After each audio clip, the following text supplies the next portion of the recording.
You are listening to The Investor Way with Sam Ball and Jonathan McEwen. If you enjoy the show, please subscribe and follow us on Twitter at TIW Tweets.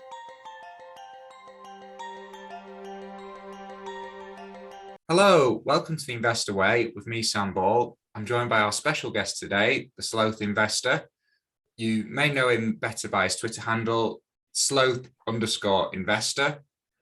So I'm just going to call you Mr. Sloth just to make it easier, and that's what you're called on your own podcast as well. So Mr. Sloth, how did you first become interested in investing, and could you just talk us through your investing career to date?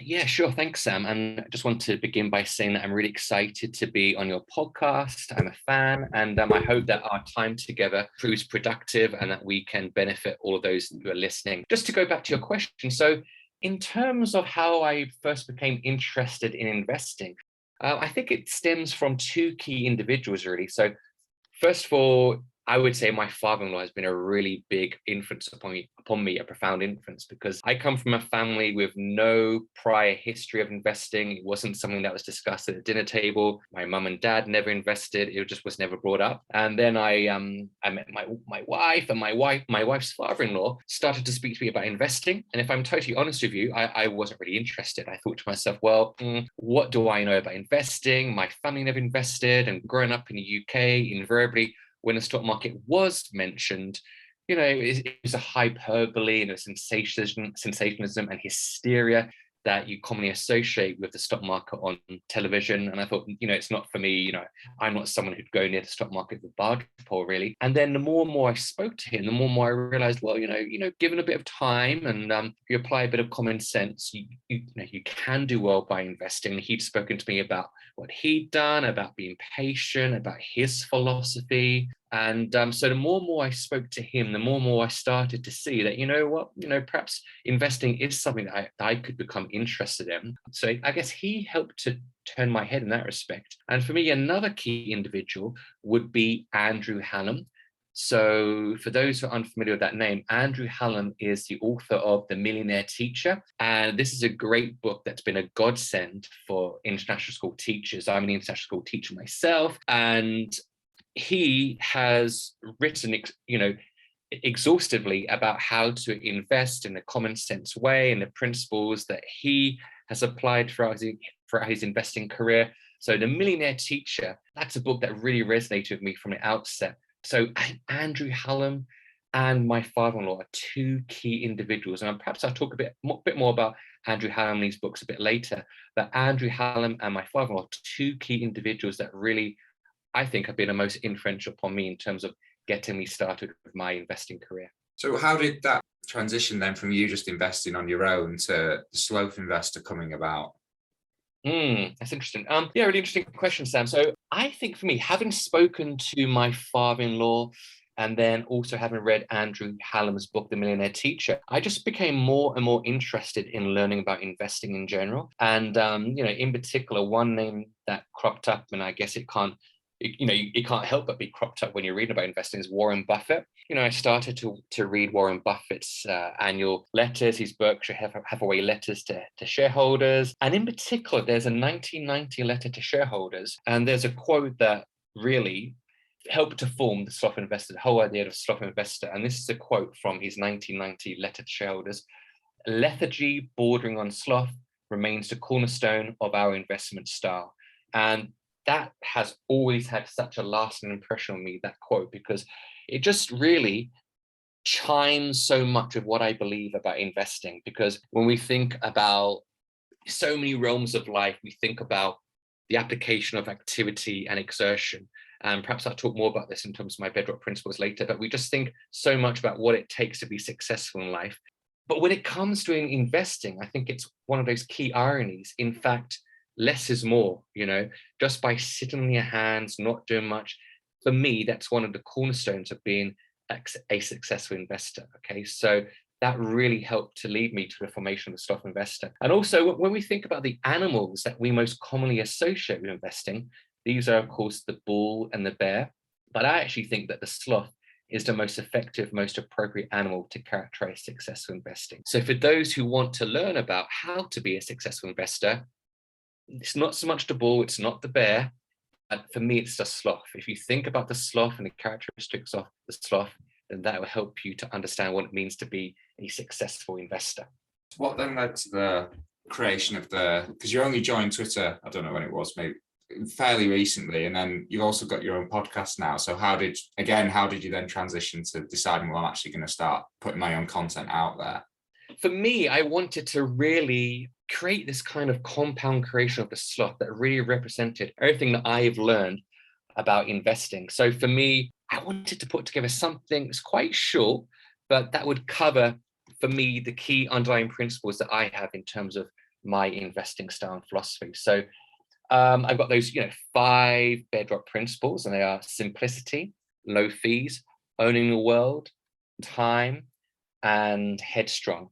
And so kind of linking back to what I mentioned a moment ago, with regards to simplicity, key notion of simplicity, my first bedrock principle, it's really defined by that fundamental belief in inactivity. So if we think about most realms of life, it's exertion, it's action that drives progress. And, in most aspects of life, when you put in the effort, you get results.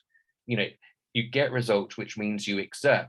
Okay. And again, it's that irony, because when it comes to investing, less is more. For me, 99.99% of successful investing is inaction. It's that ability to just sit and do nothing. And the 0.01%, it's the buying and selling. Okay, so we habitually think that when we have to work, that we have to work hard. When within the realm of investing, being smart is doing nothing. It's being inactive, doing very little at all. I think about some of my kind of heroes, some people I look up to. I think about people such as, John Lennon, Bruce Lee. I'm based in Hong Kong at the moment. I think about, tennis players, past and present. We think about someone like Serena Williams, for example. You just think about the hours and hours and hours of practice that they have needed to get to their degree of expertise. Whether it's John Lennon learning guitar, or Bruce Lee, I read about the hours and hours of commitment that it took to get to his degree of expertise. It's something that we preach to children, isn't it? To practice again and again and again, whether you're learning to play the piano, or you're perfecting your golf swing, or your tennis serve, for example. And I think back here to Malcolm Gladwell and his really famous book, Outliers. He mentions 10,000 hours. But again, when it comes to the realm of investing, I think it's that idea of simplicity that is just such a cornerstone of my philosophy. So that really helps to kind of outline that first bedrock principle for me, simplicity. And low fees, I think in terms of low fees, as consumers, we are conditioned to believe that the greater we pay, the high quality the results will be. So invariably, the more we pay, the high quality service we're going to get. But this can be a real issue. So I used to work in the Middle East, and there are many international school teachers out there who sadly have been burned by interacting with these really high cost kind of investment advisors, and they're kind of sucked into kind of having to talk to these people because they think, well, you know what, I've got no prior experience or little knowledge and expertise of investing. So, I'm happy to pay these high fees for someone to talk to me about how to invest, and for someone even perhaps to take command of my investments. But this is something that I fundamentally believe must be avoided. It's so critically important for investors to pay low fees. I've spoken before in my own podcast series about, the predatory sharks that can tend to pervade the kind of investment world, particularly in the Middle East, where I mentioned I used to work. And I think it's critically important that investors understand that the higher fees they pay, then, obviously the lower return they're going to get. So that's something that's really, really important. Just in terms of something I also mentioned within my own podcast as well, it's just this idea of the conspiracy against the laity. It's this idea from George Bernard Shaw, Irish playwright. He talks about this idea of, the methods that are used by professionals to to acquire wealth and power and prestige. And I definitely see this is also something that takes place within the realm of investing as well, where we have investment professionals who recognize that they can use, a degree of jargon and perhaps impression amplifiers, such as perhaps the smart suit or the briefcase, to kind of then enable them to charge these high fees to perhaps unwitting people who have little expertise when it comes to investing. So low fees is really critical to me. Just ensuring that people are not ripped off, ensuring that people recognize that in 2021, you do not have to pay high fees to be a successful investor. So just before I go on and talk about any of my remaining bedrock principles, I'm just wondering, Sam, in terms of simplicity and low fees, those first two that I mentioned, do any of those kind of particularly resonate with you as well? I think it does remind me, it'd be quite interesting, I think, to cover your co-host Jay on your own podcast. He has his own story about the low fees and what he experienced over in the Middle East. So I think that's maybe quite, assuming you're happy to go into it, I think that'd be quite a good example to give on just how important it is to be aware of. Yeah, so I'm happy to talk about that now. So Jay, my co-host, my Canadian co-host, he is someone who I know, I don't think he'd mind me speak about this. He's someone as well who's been burnt before in terms of paying high fees to an investment professional. Again, I think perhaps he was of the understanding that, paying high fees would enable him to receive a good service and to kind of increase the returns on his investments. And then within a matter of time, he soon realized that, I've paid this high fee and the return that I've got isn't that great. So again, I think it's just really, really critically important for people to remember that in most realms of life, the more we pay, we tend to get a higher return of service.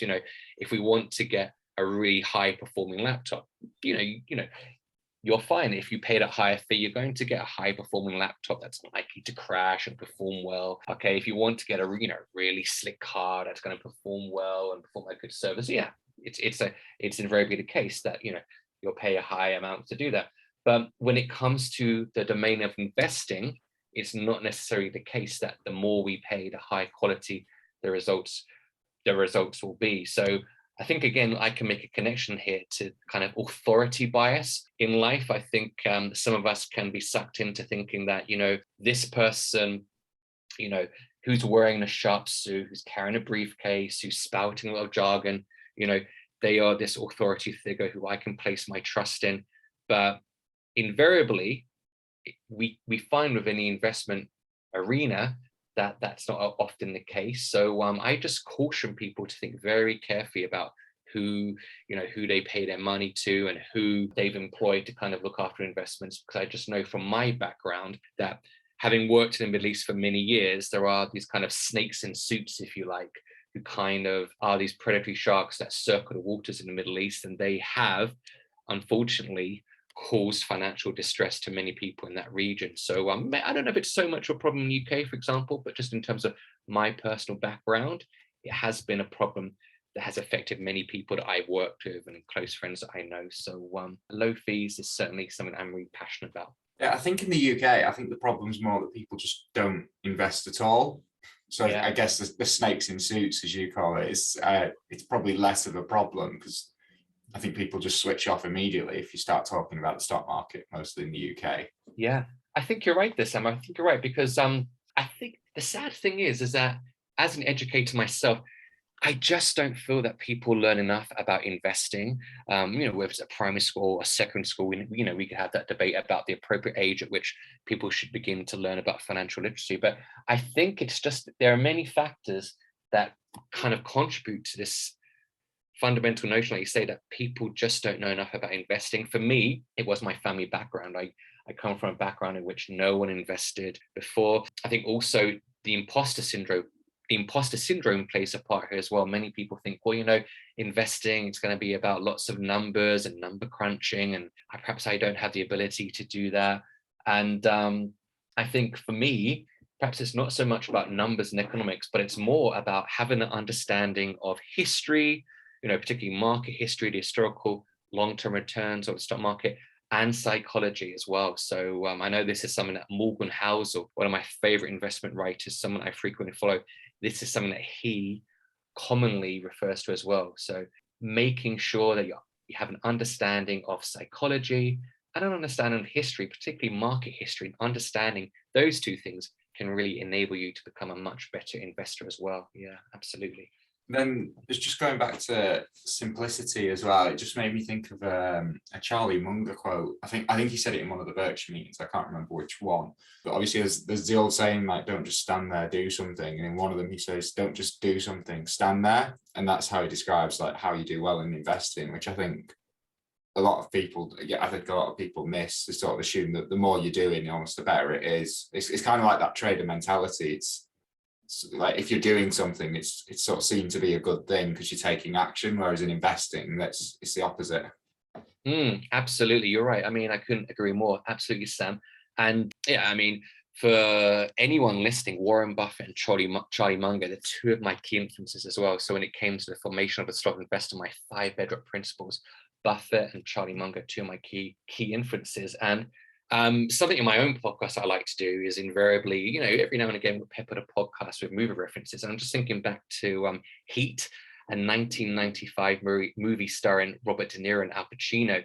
And I think there's a line in that movie, I think it's something like, "The action is the juice." I think it's Tom Sizemore's character, Michael, that makes that quote. And again, this reminds me so much about the world of investing. The action is the juice. For so many people, particularly traders, they get their fill, if you like. They get their kind of daily kind of degree of happiness and juice from trading, frequently trading in and out investments. And my advice would be, invest for the long term. Don't look at the day chart, look at the decade chart. So it's so important to adhere to a long-term time horizon. And simplicity, keep things simple. You don't need to look at your portfolio on a daily basis, and just make sure that you're remaining inactive, because that's how you will be eventually handsomely rewarded by being inactive. And if you like, I could talk a little bit now about owning the world, my 3rd bedrock principle. Yeah, sure. So my 3rd bedrock principle is owning the world and making sure that your portfolio reflects the fact that no one region has a monopoly on innovation. I think it's really important to recognize that, because I think not just Brits, but I've also read reports on Canadians, Australians, and Americans as well. We can have a tendency to kind of overcommit to our home country, what is known as home bias. I think it's really important to recognize that innovative, high quality companies exist in every corner of the globe, and we should invest our money accordingly. And this is why I'm a big fan of Lars Kroyer. He's an investor. I still believe he's based in the UK. He wrote a great book called Investing Demystified, and he makes this very point as well in the book. He makes the point that we need to ensure that our portfolio reflects the fact that there's these great companies in every corner of the globe. And so Lars's book really, for me, played a key influence on the conception of my 3rd bedrock principle, they're owning the world. And I just think it's really important that investors are aware of that tendency for some of us to commit to home bias, and to recognize that owning great companies around the world is a really great way to invest as well. And just in terms of my 4th bedrock principle, time, for me, this is one of the most important bedrock principles. And I just think about this, is something I've mentioned on my own podcast, so I believe on my 4th episode, but I think in today's day and age, we've become conditioned to immediate gratification. We just think about the great companies of the past 10 to 15 years, Facebook and Google and Apple and Amazon and so on.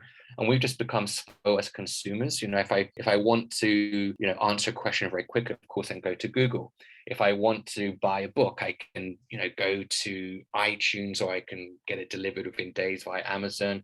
Netflix, I no longer have to wait week upon week upon week to watch my favorite show. I can binge my favorite show. And while, many of us would argue these benefits are great, I actually think that if we look at the flip side, I do wonder whether this fact that we've been conditioned to immediate gratification, what effect is that having on us in terms of being patient? And I just wonder if it is leading to people becoming less and less patient. And I wonder about that effect on our ability to kind of hold companies for the long term. I mean, I don't know, I might be wrong there, but what are your thoughts about that, Sam? What do you think about that ability to kind of, to kind of be rewarded immediately in terms of certain aspects of our life, and what effect that might have on us in terms of investing? What are your thoughts? I think it's definitely an issue. I guess, I mean, I'm only 26. I guess you could argue I've grown up in an age of instant gratification, so I maybe don't know what it was like before. But I do think one thing that probably doesn't help is, although you've got a lot of these apps where like they'll let you trade for free, what they do is they gamify it. So they'll give you the push notifications like, you know, Tesla's up 5%, like trying to like encourage you to make a trade basically, because that's where they're making the money. So I don't think that's helped sort of your Robin Hoods and everything else, because I think what you're saving, or what you think you're saving in fees, you are spending in terms of your activity, or costing you money really, just because you're getting that instant gratification. And even the way they structure it in terms of like the color of the green they use versus like the red for when it's down and stuff, I don't think any of that helps. Yeah, it's really interesting. I definitely agree. And I mentioned as well a little bit earlier about news coverage and how that for so many years deterred me from investing. The fact that I wouldn't go near investing with a barge pole purely because of growing up myself in the UK. Invariably, news coverage of the investment world was, tend to be quite negative. And, when you think about the flashing neon lights and the New York Stock Exchange trading floor, it's something I wouldn't have gone near. But I'm thinking back now to one of the best books I've read in recent years, and it's Factfulness by Hans Rosling. And in the book, he mentions the disproportionate coverage given to negative news in the media. And I'm thinking here in particular about the financial media as well. So I think this is another deterrent to people investing for the long term. We think about CNBC, and we think about even just the coverage of the financial news on mainstream media. I think, again, that can put many people off from investing. It can be a problem. I just, for me, I think it's so critically important that people do become kind of like a Jedi of patience. It's really important to kind of commit to that long-term time horizon. Think back to a book that I read several years ago. It's In Praise of Slow by Carl Herrera. And I've actually, for this podcast, I've just written down a quote from it because I just wanted listeners to kind of get an understanding of my investment philosophy and how various books and podcasts and videos have led to my formation of my bedrock principles. And this is a quote from In Praise of Slow by Carl Herrera, and it's this: "The time has come to challenge our obsession with doing everything more quickly. Okay, speed is not always the best policy. Evolution works on a principle of survival of the fittest, not the fastest." And again, reading that again, it just aligns so closely with my investing philosophy. The fact that, you don't need to worry about what the investment return is on a particular day or a particular month, or even a particular year. You're looking at that long-term time horizon. I think it's really important. Just in terms of linking back to what I mentioned before about sensationalism and the news and the financial media, perhaps I could again make a link now to my fifth bedrock principle, which is headstrong. So when we think about the financial media, I often certainly think about the hysteria and hyperbole associated with it. They want the ratings, they want you to turn on, and it's slightly bombastic and there's lots of razzmatazz. But again, I just caution people to take a step back and just to really be headstrong and think, right, we're investing for the long term. We don't need to worry about what this particular financial pundit thinks about a movement of market for the next 3 months, the next 6 months. You're investing for your lifetime. You're investing for multiple decades ahead. And that's what I really would recommend people do, to really just stick to that long-term time horizon. And I think it's something I mentioned in a recent podcast as well, is invariably, I think many people need to kind of almost become stunt doubles. Okay, it's like they almost need a stunt double when it comes to investing. I'm thinking back to a Tarantino movie I watched recently, Once Upon a Time in Hollywood, and Brad Pitt plays Cliff Booth. His character is Cliff Booth, and he plays a stunt double in that movie. And I think many investors actually need stunt doubles themselves, because some people do unfortunately succumb to the financial media, or maybe when they speak to their friends about investing, they kind of think, well, is investing for me? Or maybe should I sell my shares in that position, and so on. So the fact that many investors need a stunt double tends to make me believe that not enough people know about psychology and what it means to be a successful investor. Okay, so I think an understanding of these cognitive biases, I've spoken about authority bias, and we can speak about recency bias and many different biases. An understanding of human psychology is critically important to one's success as an investor. So what are your thoughts about that, Sam, in terms of cognitive biases and psychology? And I'd be keen to elicit your thoughts are about that.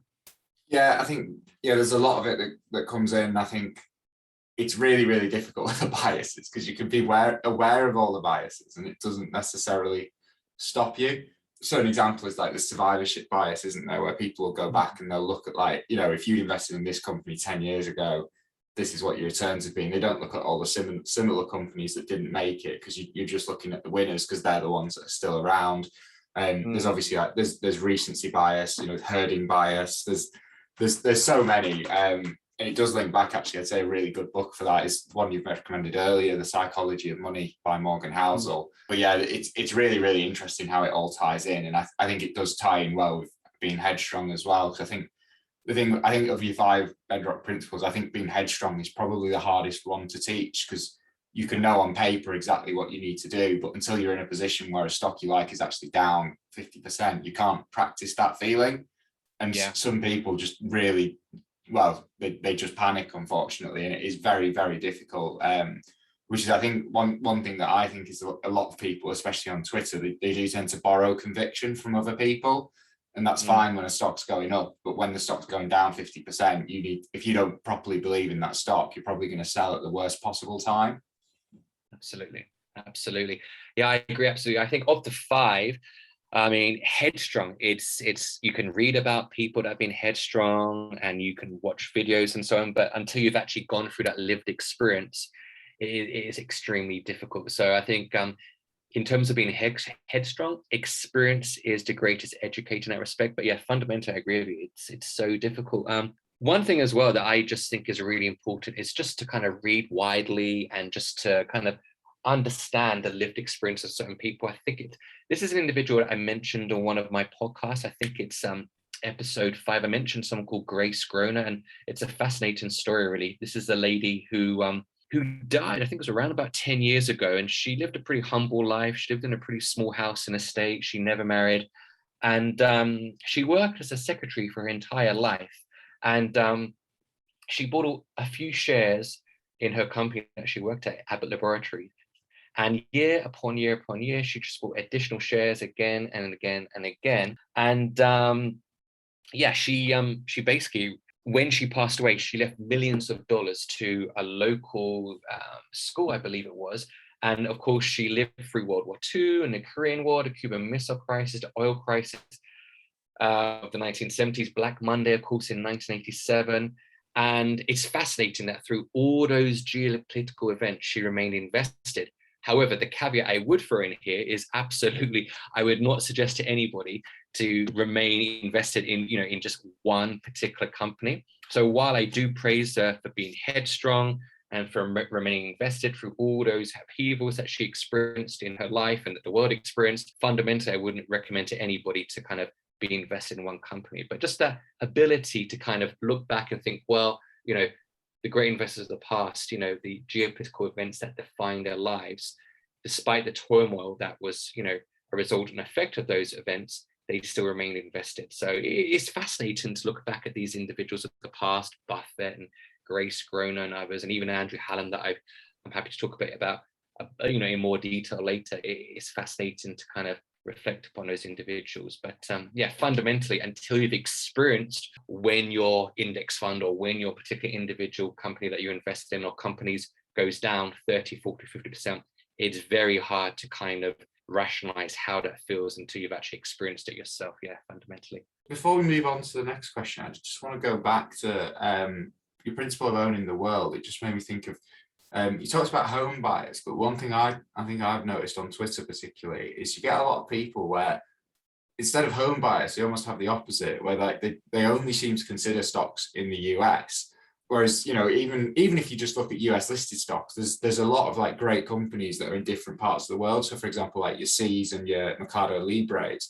So I was just wondering if you had any thoughts on that. Yeah, I mean, that's a really good point, because there can be a tendency to, like you say, think, well, you know what, I'm just going to look further afield.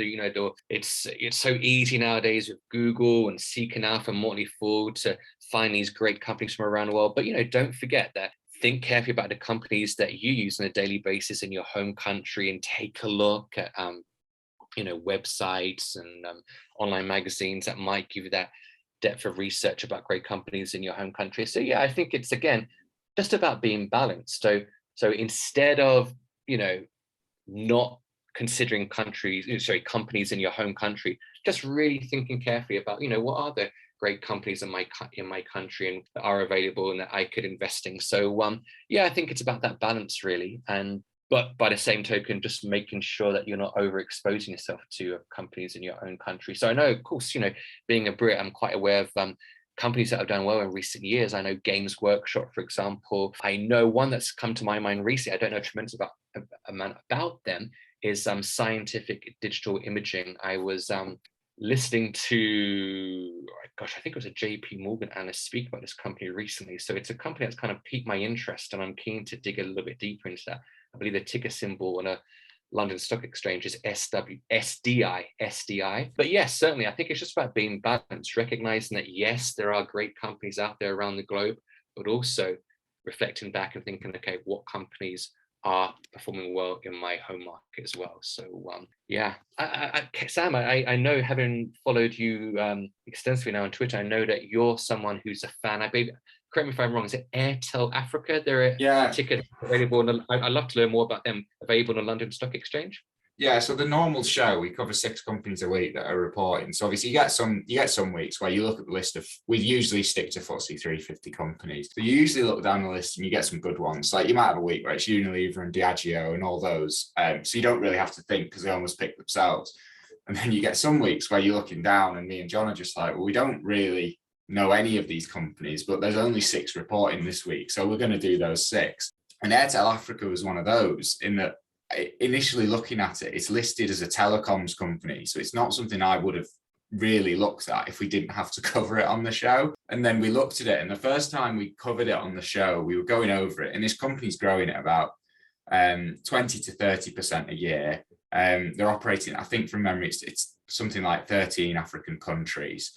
And it's trading it, or it was at the time, it was trading at about a P of 11 or something. And we were looking at this company and we were covering it, and we only cover each company for about 10 minutes at a time. But we were both sort of thinking, well, what's wrong with it? There's not really any logical reason why it should be so cheap. So then we did some more digging, and I had a look through the annual reports and stuff like that. And I think it is just a company that people don't talk about very much, but it's really, really interesting in that they operate entirely in Africa. There are definitely risks associated with it, because obviously the way the governments are structured and stuff. I mean, they had it with one of the businesses. The government came in last year and said, well, you've got to list 25% of that subsidiary in the local stock exchange, and they just had to do it. But yeah, so it's a telecoms company, but in Africa, obviously the infrastructure is just not there yet. So like even 4G, it's not a lot of the country doesn't even have 4G yet.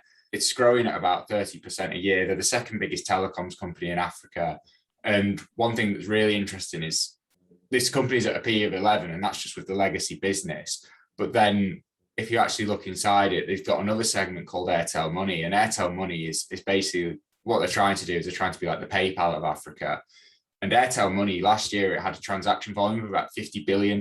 So this isn't like a small thing. And a lot of people talk about Jumia on Twitter, which is trying to be the Amazon of Africa. And people get excited about a part of their business called Jumia Pay. If you look at the figures for Jumia Pay and then compare them to Airtel Money just blows Jumia Pay out of the water. And Airtel Money is growing even faster than the rest of the business. That grew at about 50% last year. And there's plans to list that separately on the stock exchange within 4 years as a separate business. Last time we looked at it, it was still trading at a forward PE of about 12. So yeah, it's really good as well, because even when you get a lot of companies where it's like, even if you were to buy a fund that invested in emerging markets, you wouldn't get that much Africa exposure, because a lot of the biggest companies and the best companies, they don't operate there because the infrastructure just isn't there. So one thing we like about it is it's a really good way to get exposure to a continent that you just wouldn't otherwise get exposure to, even if you were in an emerging markets fund.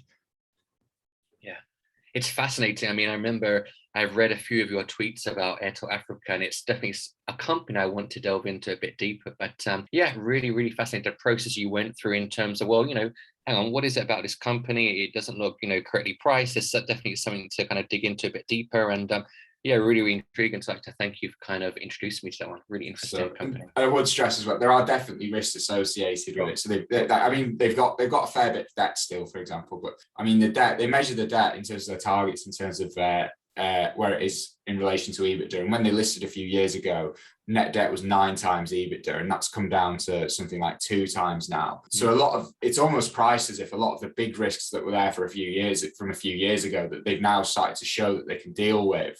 It's almost, I think it's partly because people don't follow it that much either. It's not a very glamorous company. And I think a lot of people, just because it's not even here in the UK or it's not US, I think a lot of people just don't even look at it. Sure.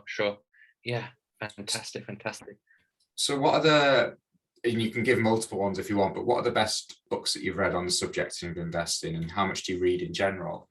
Yeah, that's a great question, Sam. So for me, this whole conception of the Sloth Investor came from, numerous books that I read about investing, journal articles, videos and podcasts. But yeah, I've read multiple books. There are multiple books about investing on my bookshelf. And first and foremost, one I mentioned earlier is The Millionaire Teacher. I think that for me, that really got kind of the proverbial ball rolling in terms of investing. The Millionaire Teacher by Andrew Hallam. What I love about this book is that it's so simply written.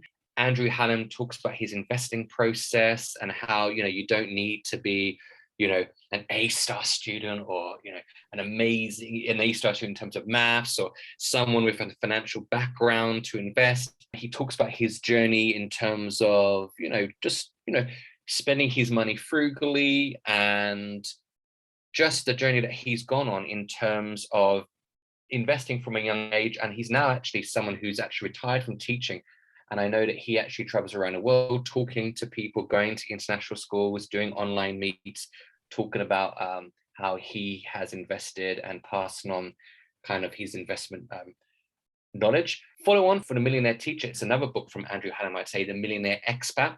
And probably this book is even more beneficial for those wanting to go a little bit deeper. And The Millionaire Teacher is perhaps a little bit more basic, but Millionaire Expat is primarily obviously catering towards those who live abroad. And let's say you're an Australian or a Canadian, South African or a Brit, and you want to kind of invest in a simple way. You don't want to kind of make things too complex.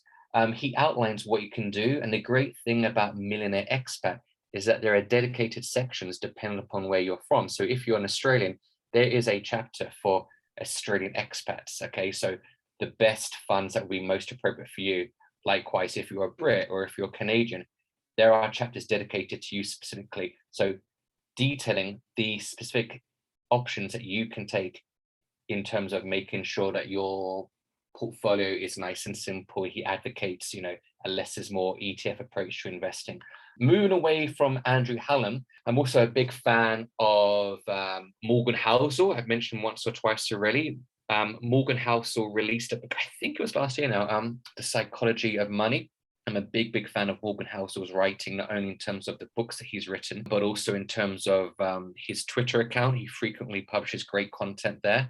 The Behavioral Investor by Daniel Crosby as well. I'm a big fan of The Behavioral Investor. I follow Daniel on Twitter as well. I've mentioned J.L. Collins as well, I believe briefly earlier on, but The Simple Path to Wealth. And The Simple Path to Wealth is great because, again, J.L. Collins, his writing, again, it really enabled me to appreciate the importance of having that long-term time horizon and being headstrong.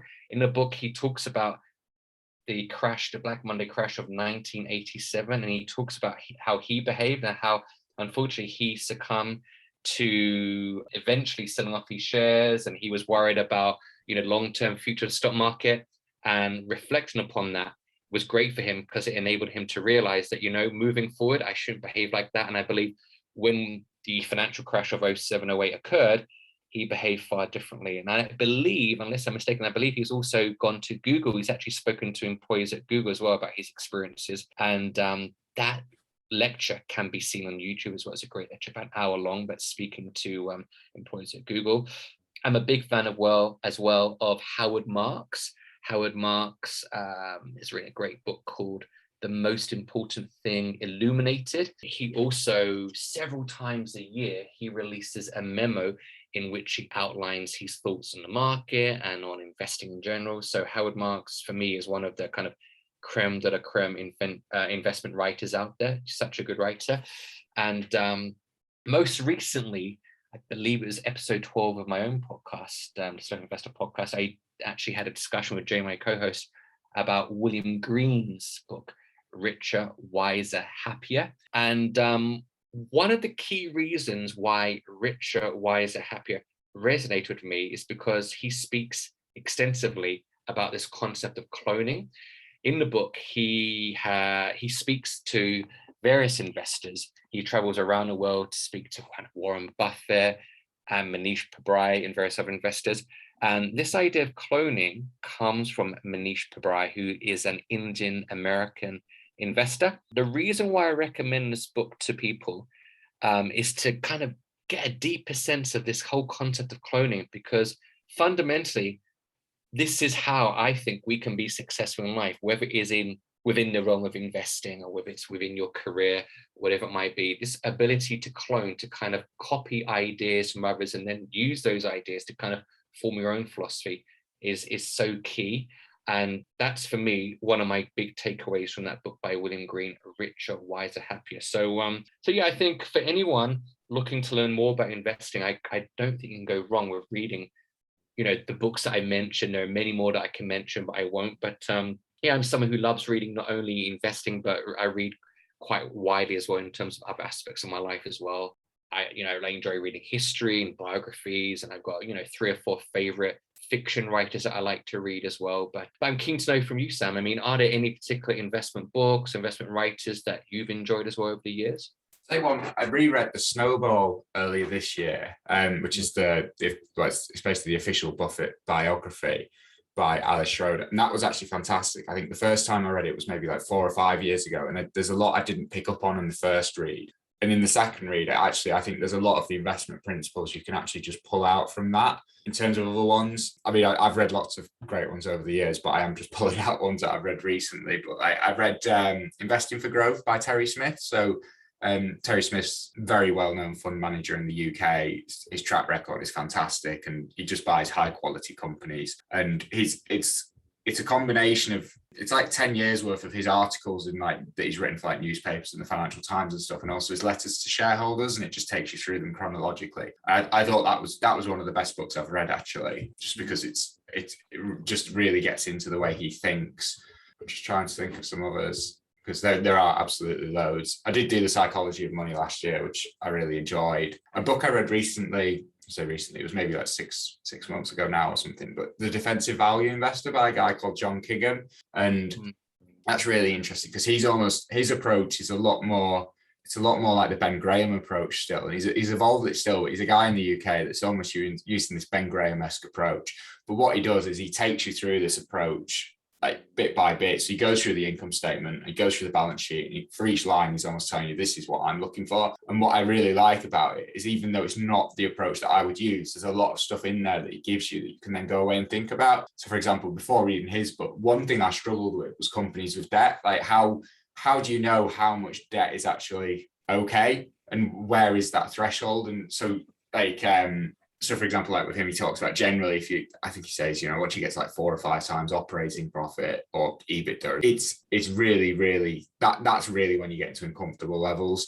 So even though there was a lot in there where I read it and it was interesting and the approach worked well for him, but I wouldn't be using my own approach. It just gets you thinking about all the other bits, because that was a really good one as well. But I read a lot as well, actually. And I read a lot of, similar to you, I read a lot of history and biographies, and I read a lot about the history of finance as well. I think there's a lot you can learn from that, just in terms of like previous panics and the way people behaved, especially in there's a really good one I read last year. What's it called? So it's Ray Dalio, and it's Principles for Navigating Big Debt Crises. And that, what it does, the book's split into 3 parts, but it looks at countries that have had financial crises and the impacts on the stock market, and it looks at 3 countries in detail. So it does the US in the 1929 and the Great Depression. It does, what are the other ones now? It does Weimar Germany, and the third one, my mind's gone blank on it. But what it does is it goes through almost step by step in terms of like what, for example, like in the US, like what the Fed's approach was and like what the reaction was. And then at the side, it actually has newspaper extracts at the time. So you can see like how people were reacting in real time, and that's really interesting. For example, like with Hoover, with his reaction to the Great Depression. Is it who? I think it was Hoover. But yeah, a lot of he got a bad rap by history, really. He gets criticized for the way he dealt with it. But when you read the newspaper articles at the time, most people agreed with the actions he was taking. It's only retrospectively that everyone's looked and said, well, what was he doing that for? That was really stupid. And that's just really, really interesting, especially with, in the way the stock markets react and stuff like that. And that's a lot more macro, but yeah, those are a few that I've enjoyed recently.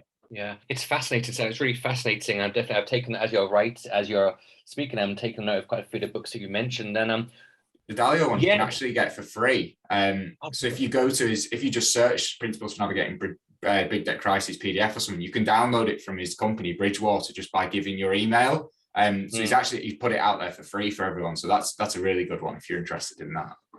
Yeah, definitely I'll check that out. And one thing that I'd mention as well is just this: if you want to learn more about investing, if you want to kind of form your own philosophy like I've done in terms of my bedrock principles, just read widely and the books that I've mentioned, that Sam's mentioned, and check out podcasts and so on. But what's fascinating to me is that I would never say to any person, you must invest like this. This is the only way to invest.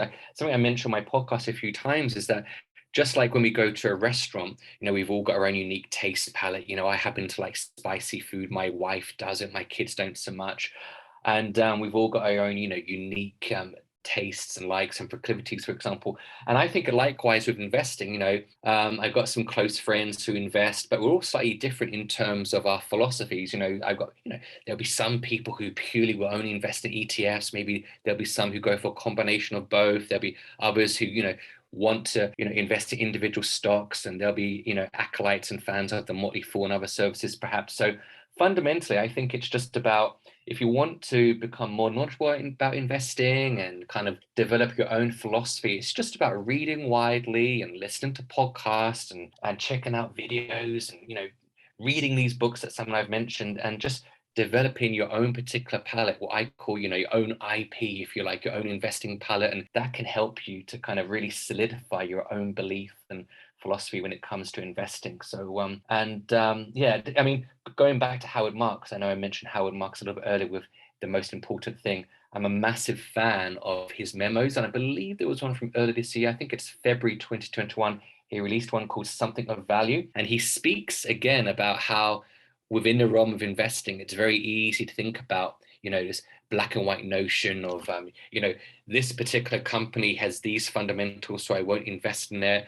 And, but, historically, this might have been the way in which certain people, certain investment professionals would have liked to invest. But, in this kind of, without wanting to use the cliche, this rapidly moving world we're in with tech companies and software as a service and all these companies that are now in our investment kind of site, if you like, it's very difficult to kind of apply traditional principles to kind of certain companies. So that was fascinating to me, really. Kind of speaking to my father-in-law as well in terms of investing. I know he's someone, for example, that as soon as he sees a degree of debt on a balance sheet, it kind of automatically deters him. But myself, and I think you as well, from what you've spoken about, this is something that, yes, it might be a warning sign initially, but you then have to take into account certain factors. And you've spoken about the book that gave you more insights with regards to that as well. So I think it's about being open-minded, and the more you read, the more you think, the more you recognize that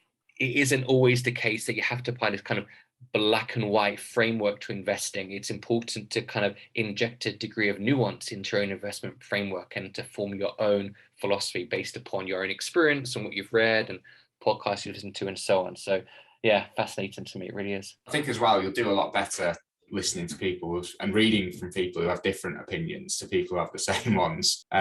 So for example, like I don't know. I think like the distinction between growth and value can be very, very dangerous. Because, for example, like with Airtel Africa that we talked about earlier, is that a growth stock or is it a value stock? Because at a PE of 11, you could argue it's a value stock, but at a growth rate of 20 or 30% a year, it also fits as a growth stock. So if you identify yourself as one or the other, I think it can be extremely dangerous, because you find yourself ruling out companies that actually can be perfectly good companies. And I mean, For example, there's no reason why a company that's got, say, a price to sales of 15 couldn't be a value stock if the company was good enough and if the growth rate was high enough and if you had enough conviction about how that company was going to perform. But as an example, if you look at my portfolio, it generally would be a mix of almost like value and what would be classed as value and what would be classed as growth. That's mainly because the UK side of the portfolio, there's just less growthy companies in there. So that's partly how that's happened. But for example, like one of the podcasts I enjoy the most, have you come across Value After Hours with it's Tobias Carlisle, Jake Taylor and Bill Brewster?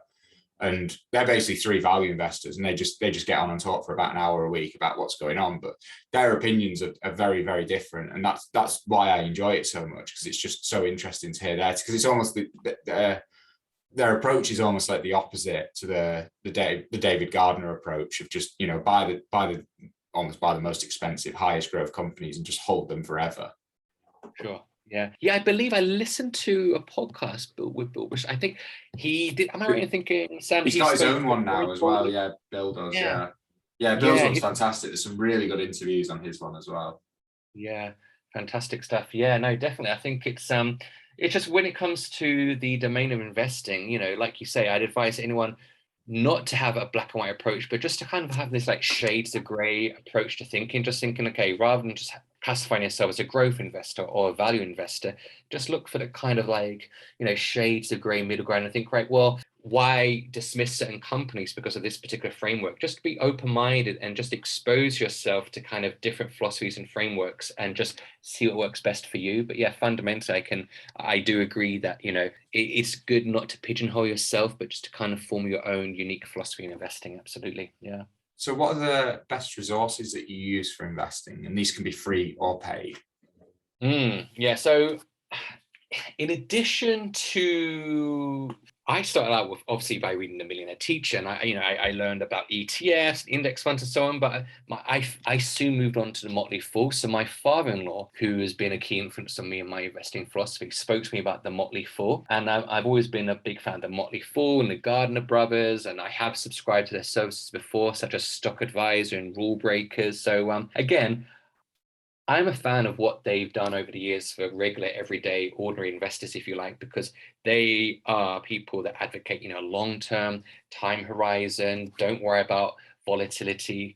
That can, you know, that is obviously a natural feature of the stock market. So for that reason, I've always been a fan of them as well. Perhaps someone who's a bit more esoteric that maybe not so many people have heard about is someone called Bill Gunderson. So I think his Twitter handle right now might simply be Bill Gunson. If you just Google Bill Gunson, you'll find his website and his Twitter handle. Bill Gunson's great as well because he's someone who, you know, tweets out interesting insights about companies on a daily basis. And my father-in-law has been a fan of Bill Gunson over the years. And I think this is someone that's been really beneficial to my father-in-law as well in terms of his investment returns. I don't know if you're so familiar with this website as well, but Everything Money. Now, Everything Money is a website, the YouTube channel that became apparent to me this year.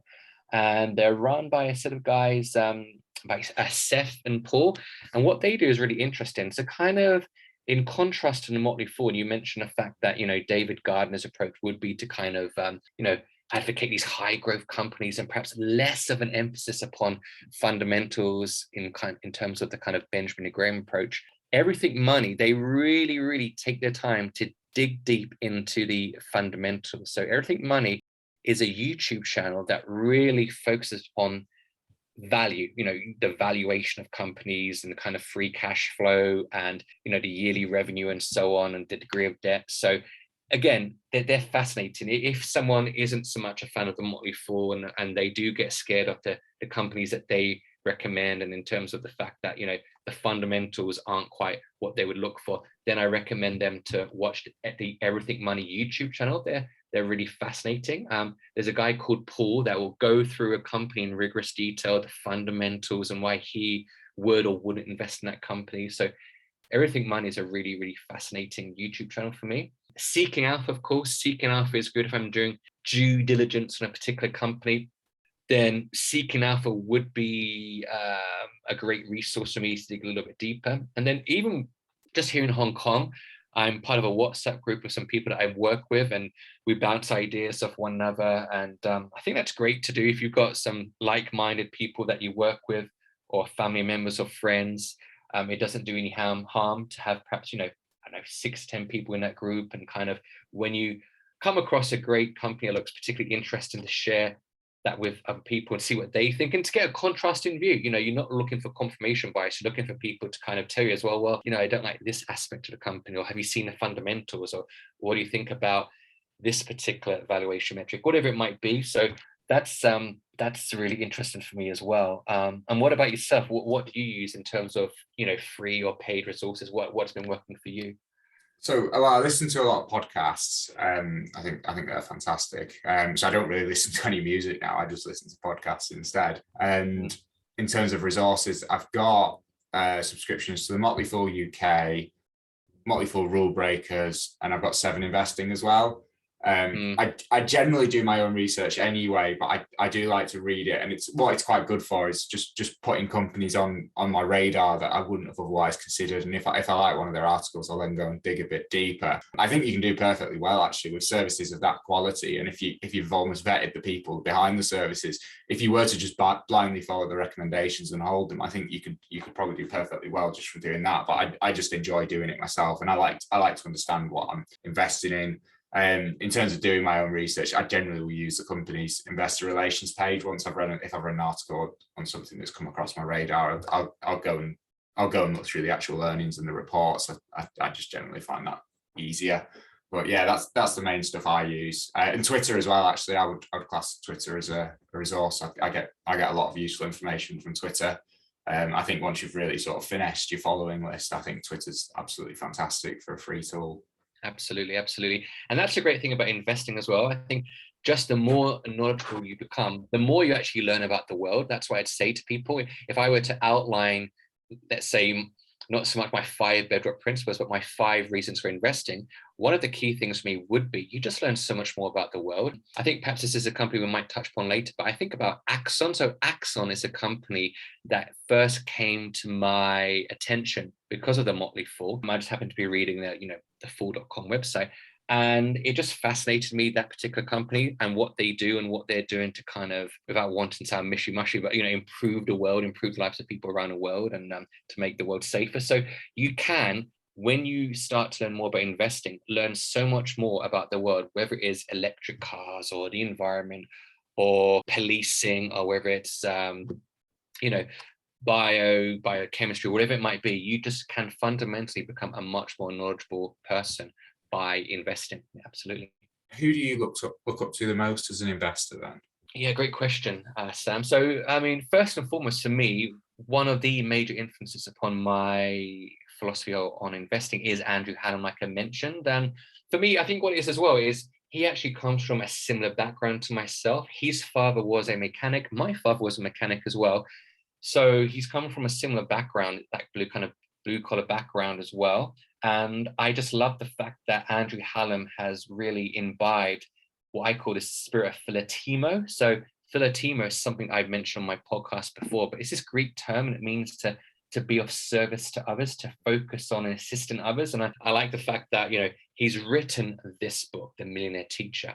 He's sold many copies, but he hasn't just kind of sat back and thought, that's it, great. And, I've achieved a certain level of fame here because of what I've done. I've been able to retire early. He's actually someone who's actively, traveled around the world. He's gone into schools. He's spoken to businesses about what it means to kind of invest in a simple way. And he's, relied upon ETFs in his own investing journey. So I'm a big fan of Andrew Hallam, what he's done, particularly for expatriate teachers as well. Being an expatriate teacher myself, he's been somewhat of a godsend for many of my colleagues who've learned to invest from him and who I know have brought his books as well. I've also mentioned the Gardner brothers as well. I'm a big fan of the Gardner brothers. Of course, we've mentioned Tom and David Gardner, who founded the Motley Fool. Many of my principles stem from reading the Motley Fool and perusing the site and just learning what it means to be a successful investor. That approach to being patient and having the required temperament that is necessary to be a successful investor. A lot of that stems from my reading of the Garden Brothers as well. And then I go back as well to my father-in-law. My father-in-law himself was a teacher as well, just a high school teacher. He taught secondary science, someone who didn't have any background in crunching numbers or within the realm of finance. He's just someone who took an interest in investing himself, read about investing, and this is someone who's had a major, profound influence upon me. And like I mentioned back towards the beginning of this podcast, I'm someone who's come from a background with no financial expertise. I did not come from a family background where my mother or father invested, neither of them did. But having spoken to my father-in-law on multiple occasions over the years, this is someone who's had such a profound influence upon me as an investor. So so Andrew Hallam, the Garden Brothers, and my father-in-law, I would say they're my Fab Four, if you like. They're people who have really influenced my beliefs on investing. I think you've given a couple already, but which Twitter accounts would you recommend following the most? Yeah, that's a great question too. So I mentioned Morgan Housel. So Morgan Housel is great. He's really active on Twitter, and week upon week, he will share some great articles on investing as well. So Morgan Housel is one. I believe he can be followed at Morgan Housel. He worked in a multi-fool for many years, and he just got great series of articles. Brian Feroldi is another. He's someone who's very influential and has a great impact on FinTwit. And Brian Feroldi is someone who, I'm a big admirer of Brian Feroldi, because for me, he really helps to simplify investing concepts. And you can actually sign up and get, it used to be daily, but I think it's perhaps every day now, but get some kind of great investing images that he will send to you that just help to simplify investing concepts, whether it's compound interest or whether it's his thoughts on debt. So Brian Feroldi is another one that I'm a big fan of. In terms of being UK based, Robin Powell is another one. So Robin Powell, otherwise known as the evidence-based investor, is someone I'm a big fan of. I know he's done a tremendous amount to kind of preach the ethos of simple, low fee, ETFs, global ETFs as well. So Robin and I are quite similar in that respect. And I believe he just recently released a book with Ben Carlson. Ben Carlson is someone I recommended earlier as well. One of my favorite books in investing is A Wealth of Common Sense by Ben Carlson. And Ben Carlson is also on Twitter. I believe his handle is A Wealth of CS, the CS meaning common sense, so A Wealth of CS.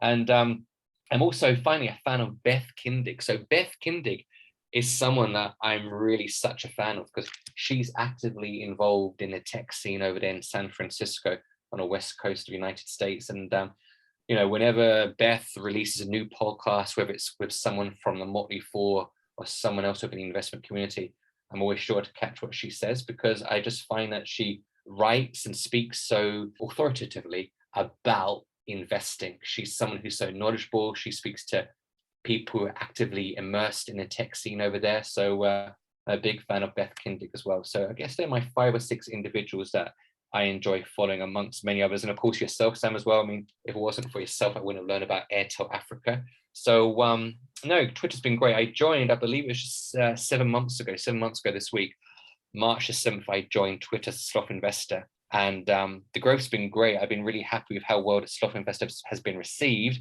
And there are so many great accounts that you can follow on Twitter to become much more knowledgeable. Absolutely. How about yourself? What would you say in terms of those accounts that you enjoy following? I mean, there's actually a lot of crossovers. So I won't mention the ones that you've already mentioned, but there's a lot on your list that would also appear on my list. I think Bill Brewster is really good. He really shares sort of his philosophy and how he thinks about what he's doing. He's extremely open on Twitter, actually. Investment Talk, I really enjoy. We've had him on the show a couple of times, but I really enjoy Investment Talk's tweets.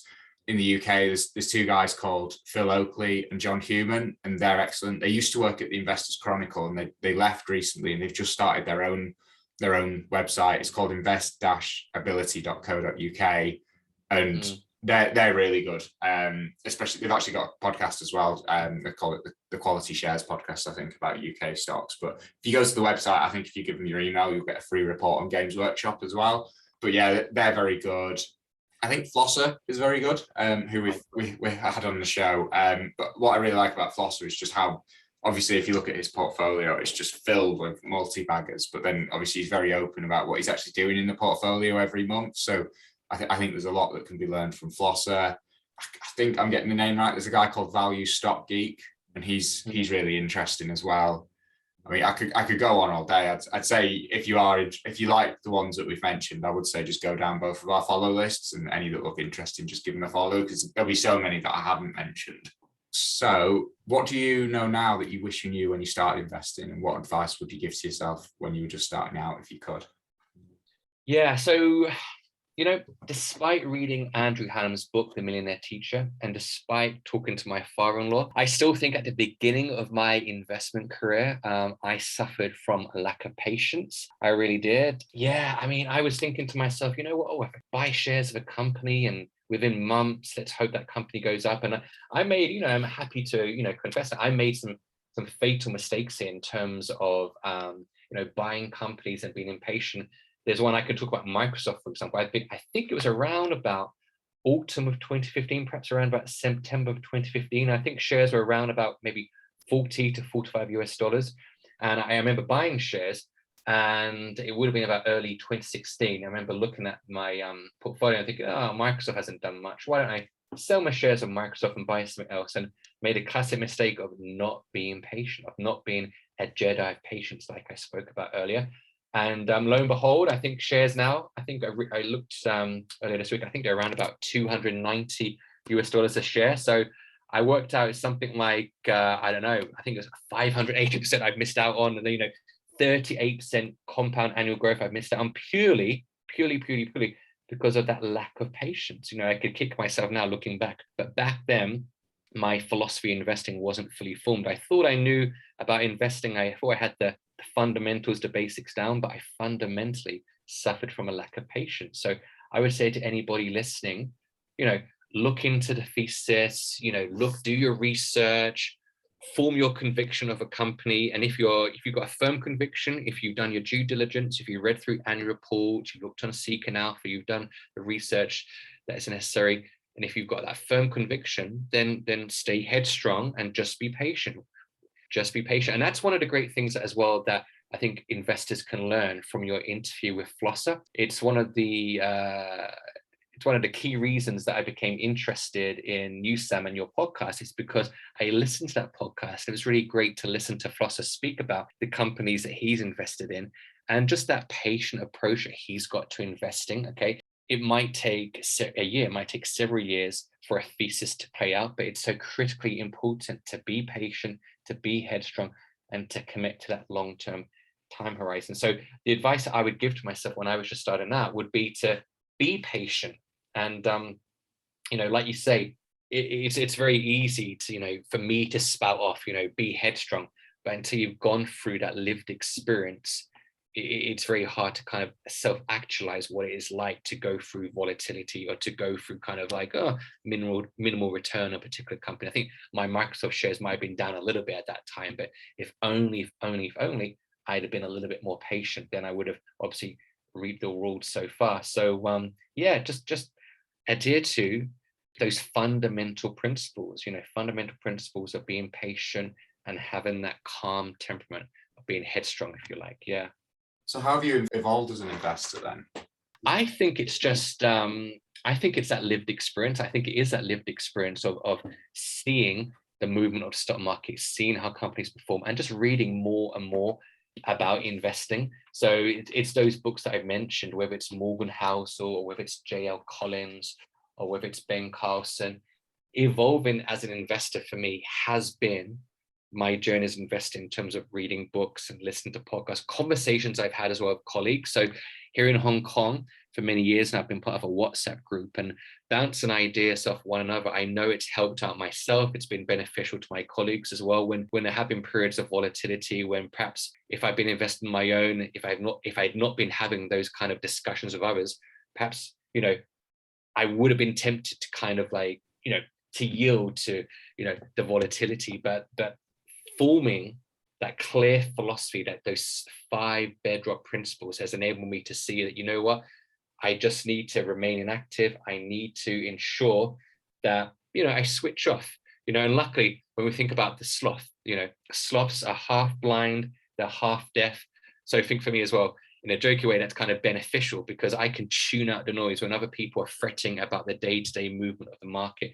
I can tune out the noise. I can kind of disregard what other people think because I know that I'm investing for decades. So yeah, I think my philosophy has evolved through just that lived experience and just reading more about what it means to be a successful investor. And again, it's not so much that reliance upon crunching numbers or being a successful mathematician. It's about having that understanding of market history. It's about understanding, basic human psychology. It's about understanding the cognitive biases that can afflict us all, really. So I think it's a journey. I mean, it does take years, but I think those years of lived experience have helped me to become a much better investor, I would say. What are the biggest mistakes that you've made in investing? I mean, that mistake, the key mistakes would be in those early years, and perhaps my first, 2 years would be just not being patient enough with certain companies and thinking like, oh, you know what, that particular company is not doing well. So maybe if I trim some shares of that company and put some shares into this company and so on. And going back to that Microsoft mistake, really, just fundamentally, I would say being immature, just displaying a lack of maturity when it came to Microsoft position, thinking, you know what, these shares they haven't done much in these first 5-6 months, and not exciting enough for me. I'm gonna sell my Microsoft shares and put the proceeds of what I've sold into another company. So I think it's fundamentally just displaying a lack of maturity. I think it's important to be inactive. If you've got that firm conviction of company, which I did, I read extensively at the time. I believe I read annual reports and I read Motley Fool articles. I looked into fundamentals and so on. But fundamentally, I just didn't have that maturity to remain invested. And if I had done, then fundamentally, I would be far better off here in terms of the value of my portfolio. So, lesson learned that, to anybody listening, if you have that firm conviction in a particular company, if you've done your due diligence, then invariably more times than not, it is best to remain inactive. And thinking back now to a great report I read by the Gardner brothers years ago now, it was actually a paper report. They looked at what would have happened if they hadn't sold any shares, if they'd simply remained invested in those companies that they had sold off. And I think I'm right in saying that they came to the conclusion that it would have been far better for the value of their portfolio if they had simply remained invested in those positions. So we all make mistakes, but reflecting upon mistakes, it's important to learn from your mistakes and to think about how you can then, become a better investor and move forward, given that you've made those mistakes, and help them form a more reasoned and better investing philosophy for yourself, I would say. Yeah, it reminds me of something Imagine Invest actually said in his interview, I think it was a couple of months ago now, but he said when he first started out, he read about all the mistakes and he still had to go and make them anyway. I think it is just part of the learning process, unfortunately. Absolutely. I agree fundamentally with what he said, because you can read whatever it is that Andrew Hallam says or Buffett or the Gardner brothers, but I guess until you've actually made those mistakes yourself, it doesn't really hit home. So yeah, Imagine Invest, fundamentally I agree with what he said there, so lived experience, I think it sounds a bit of a cliche to be honest, but lived experience fundamentally perhaps is the best teacher. Absolutely. So how much time do you spend a month on investing in your portfolio? It's interesting. So, I don't want to kind of negate myself and paradoxically, state to people that I'm checking my portfolio every day, because I'm not. In terms of being a sloth investor, the sloth investor is, hands off, inactive. But what I would say is, in terms of investing, I do spend quite a bit of time every month just in terms of reading about investing, reading investing articles, reading investing books, checking out, podcasts like you. I enjoy listening to a range of podcasts and viewing videos on YouTube. So, it's hard to put a specific amount of hours on it, but, maybe, I don't know, perhaps 4 to 5 hours a week. Again, it will be very hard for me to kind of specifically state how many hours, but for me, it's not so much about my portfolio, where we, tweaking my portfolio, because again, I'm someone in favor of being inactive. But I just think in terms of just being someone who's immersed and who's knowledgeable and who's someone who's just fascinated about the domain of investing, I think I'd spend, quite a few hours a week just reading about investing, reading investment books. And if I want to kind of check out a company that might be flying under the radar, then, I'll read the Motley Fool. I'll check out Everything Money's YouTube channel to see what they have to say about a particular company that might have slipped under the radar. So yeah, I'm just someone who's really fascinated about the whole realm of investing. So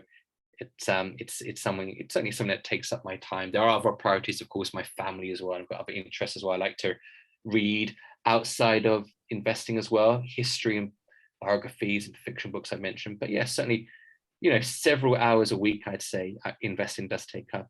And how about yourself? What about yourself, Sam? Very similar to you, actually. So in terms of the portfolio, I do very little. I didn't do anything with it last month.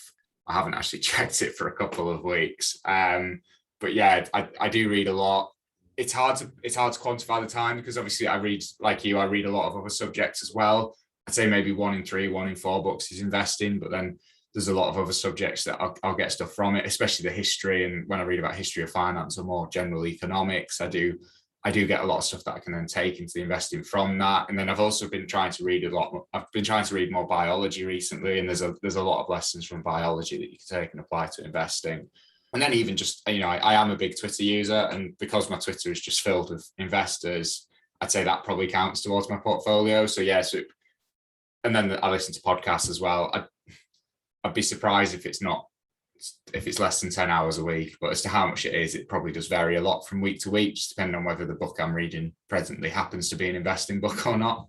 Yeah, it's hard to quantify, isn't it? It really is hard to quantify. But yeah, I mean, investing is so multifaceted. There are podcasts, there are books, there are YouTube channels, and like you say, Twitter as well. There's so many great accounts on Twitter these days to follow. So it is definitely hard to quantify. But the great thing is that, all those varied forms of media can help you to really synthesize your own philosophy in investing. So yeah, it's fascinating. It really is. Yeah, and what I would say as well is I spend a lot more time a month on investing than I do on my portfolio. Because obviously with your portfolio, I think less is more. Whereas if you're reading about investing and stuff, I don't think that's necessarily the case. So we've reached the end of the questions about your more general philosophy. So now we're just going to ask a few questions about just a few of the stocks that you like. So the first one is Matterport. I was wondering if you could tell us why you like that, and does it concern you that the company is at such an early stage? Great question, Sam. Great question. So yeah, I think for the majority of investors, I think, and people I speak to and friends and family, majority of investors, are best off, fundamentally sticking to ETFs, globally diversified ETFs. But for those that want to dig a bit deeper, I also think it doesn't do any harm to look at those great companies out there, potential great companies that could grow and, grow your portfolio significantly, over decade and decade and decade. So one company that's come to my attention this year is Matterport, like you mentioned. And Matterport is a spatial data company. So let me dig a bit deeper into that. So they create digital twins, these immersive digital twins.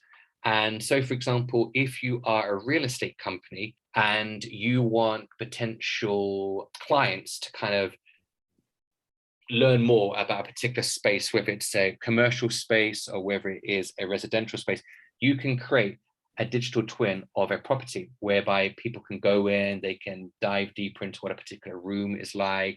There's a lot of functionality there in terms of what the room looks like, and you could even kind of modify a particular room space, whether you want to think about, curtains and furnishings and so on. Very immersive, and there's so much optionality there. When we think about real estate, Matterport could also be applied to the leisure and travel industry. I know that Marriott has been using Matterport as well in terms of enabling potential customers to look at their rooms as well. Matterport as well can also be used as well within the realm of education and insurance, also in terms of facilities management. You could look at, for example, a company could look at the efficient use of lighting and enabling more kind of optimal cleaning rostering as well within their building. So what I love about Matterport is the fact that it's got, for me, what I call the FIMP factor, fingers in many pies. Okay, so Matterport is a company that has got their finger in so many different industries, so many different businesses could benefit from Matterport's technology. Yes, like you say, it does concern me that the company is at a relatively early stage in their life. So if anybody were to look at this company, I certainly wouldn't say to, over allocate to a company like this. It's certainly not a company that in my portfolio I've got a massive percentage allocation towards. It's still a relatively young company, but it's a very interesting company. I love what they're doing just within that whole idea of creating digital twins. And we think about during the pandemic as well, it's been really beneficial for real estate companies. You know, people have not been able to go out and look at residential properties, maybe commercial properties, but by looking at a digital twin of a particular property, Matterport's technology has been useful to so many real estate companies. I know that one is Cushman and Wakefield, and they happen to be one of the world's largest real estate companies. I know that Cushman and Wakefield has been using Matterport's technology. The fact that as well, Matterport mentions on their website that there are 4 billion buildings in the world. They work with, I think it is 13% of the Fortune 1000, and their software has been used in over 150 countries. So the company's stock price has performed particularly well this year, but going forward, let's see what happens. But I happen to think that this is a really exciting company, but again, it's not a company that I would kind of over allocate to in my own portfolio. But is this a company that you were familiar with before, Sam, or is it kind of relatively new to you? Familiar is probably a strong word. I'm aware of it. I've listened to a couple of podcasts on it, but I've not delved any deeper. So I know what it does, and I know a bit about why people are so excited about it, but I've not had a proper look myself at all, actually. Something interesting. Yeah, it's an interesting one. The next one is Carrier, which is a company that I don't know anything about at all. So do you want to talk about that one? Yeah, so this is a company that, I mean, until a few months ago, was really, really unfamiliar to me. And it actually just it was introduced to me through one of my friends. I used to work with her in Hong Kong. He's now moved over to Japan. My friend called Steve, who's a very successful investor, who's someone who's become immersed in investing for many years now.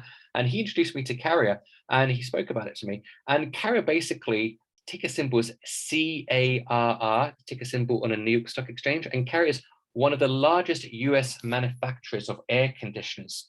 And what excites me about Carrier is the fact that there are many, for me, mega trends that could help to propel this company's stock price in the coming years. So one, of course, is climate change, of course. And we think about increasing temperatures around the world and increasing need, in my opinion, for high quality air conditioning, megatrend of urbanization, and the increasing requirements for food safety as well. The fact that their technology as well is used in terms of refrigeration. I've got some stats as well about Carrier. 49% of their sales are in the US, 30% are in Europe, Middle East and Africa, 15% in Asia Pacific.